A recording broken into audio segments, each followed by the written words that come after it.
Once, the god of death sent one of his messengers to Earth to bring back the soul of a woman who had just passed away. The messenger obeyed and came to Earth. But when he arrived, he was struck with worry. He saw 3 small girls, all triplets. One was still nursing from her dead mother's breast. Another was crying loudly, and the third had cried herself to sleep, her tears dried on her face. These 3 helpless children were alone with their dead mother. Their father had already passed away, and there was no one else to care for them. The messenger's heart ached for the little girls. He couldn't bear the thought of leaving them all alone, without their mother. Saddened and troubled, he returned to the heavens without taking the woman's soul. When he met the god of death, he said, "I couldn't take her soul. Forgive me, but you don't understand the situation. There are 3 tiny innocent triplets still nursing. One is still holding on to her dead mother. Another has cried herself to sleep, and the third is wailing. My heart couldn't handle it. Can't we let their mother live a little longer, at least until the girls grow a bit older? There's no one left to look after them." The god of death listened and, filled with anger, said, "So, you think you're wiser than the one who controls life and death? You think you know more than the one who rules the entire universe? You've committed your first sin today, and for this, you'll be punished. You will go back to Earth and stay there until you laugh at your own foolishness 3 times. Only then can you return."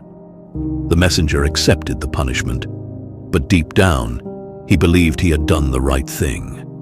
He couldn't imagine how he would ever laugh at his own foolishness, since he didn't think he had done anything wrong. The messenger was sent back to Earth.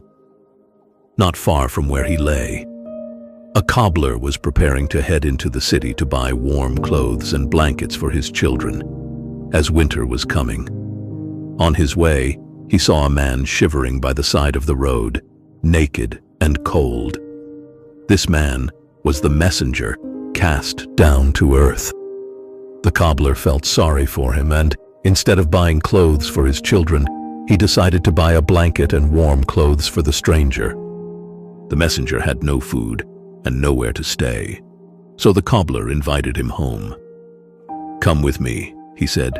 "Don't worry if my wife gets angry. I spent the money for our children's clothes on you, so she'll be upset. But things will settle down in a few days." The cobbler took the messenger home, but neither he nor his wife knew that this stranger was divine. As soon as the cobbler brought him inside, his wife erupted in anger, yelling at her husband for wasting their money on a stranger instead of buying clothes for their kids. Seeing this, the messenger laughed for the first time. The cobbler, surprised, asked, "Why are you laughing? What's so funny?" The messenger replied, "I'll explain everything after I've laughed 3 times. For now, don't ask me anything." The messenger had laughed because the cobbler's wife had no idea that by helping him, her husband had brought a divine being into their home. Soon, their life would be filled with blessings. But she could only see what was lost, the money meant for their children's clothes. She didn't realize what was coming, a future full of happiness. The messenger realized that humans, too, can only see the immediate situation, not the bigger picture. This was his first moment of realizing his own foolishness.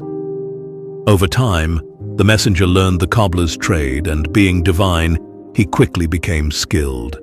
The shoes he made were beautiful, and soon gained fame.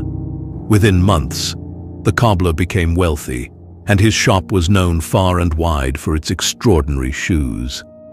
One day, a servant from the king's palace came to the cobbler with a rare piece of leather. "This leather is precious," the servant said. "Make a pair of shoes for the king, but be careful. Don't make sandals, only shoes." At that time, it was a custom in some places that when someone died, they were buried wearing sandals, not shoes. The cobbler warned the messenger, "Be careful. You've been asked to make shoes, not sandals. There's only enough leather for one pair, and if there's a mistake, we'll be in trouble. The king won't forgive us." But for some reason, the messenger made sandals instead. When the cobbler saw what had been made, he was furious. "You'll get us killed," he shouted. "I told you clearly, no sandals. Why did you make them?" At this, the messenger laughed for the second time. Just then, the king's servant rushed back in. "Don't make shoes, make sandals. The king has just passed away." The cobbler was shocked, and realizing the messenger had somehow known what was coming, begged for forgiveness. The messenger smiled and said, "It's fine. You didn't do anything wrong. I'm just fulfilling my punishment." He had laughed the second time because it became clear that no one can predict the future. People worry and make plans, but the future often unfolds in ways we can't foresee. We hold on to desires and ambitions, but in the end, life has its own plan. Now, the messenger began to think about the triplets again. He realized that worrying about their future had been pointless. Life had already laid out its path for them. A few days later, 3 young women arrived at the cobbler's shop. They were there to order shoes for their weddings, accompanied by an older, wealthy woman. The messenger recognized the young women instantly. They were the same triplets he had left with their dead mother. He asked the older woman what had happened to them. The woman explained, "These girls aren't my biological daughters. I found them when they were just babies. Their mother had passed away while trying to feed them, and there was no one to care for them. I had no children of my own, so I took them in and raised them as my own. They grew up in wealth, and now all 3 are about to be married into a royal family." Hearing this, the messenger laughed for the 3rd and final time. He then explained everything to the cobbler, saying, "I was wrong. Fate is far greater than we can ever understand. We only see what's right in front of us. But the bigger picture is beyond our understanding. I've laughed at my own foolishness 3 times now, and my punishment is over. I can finally return home." With that, the messenger realized his mistake and returned to the heavens, wiser than before. The moral of the story reminds us that life's events are often beyond our understanding, and worrying about the future doesn't change what is meant to be. We often get caught up in immediate struggles, focusing on problems that seem overwhelming. However, what may seem like a major setback or a challenge can turn out to be part of a larger plan that we can't yet see. For example, when we go through personal hardships, like a difficult relationship, a financial crisis, or health issues, it's easy to feel like things are falling apart. In the moment, we may ask, "Why is this happening to me?" But sometimes, these challenges help us grow in ways we didn't expect. They might teach us patience, resilience, or reveal new strengths we never knew we had. Just as the messenger couldn't see how the triplets would end up living happy, prosperous lives despite their mother's death, we too can't predict how life's difficulties will unfold.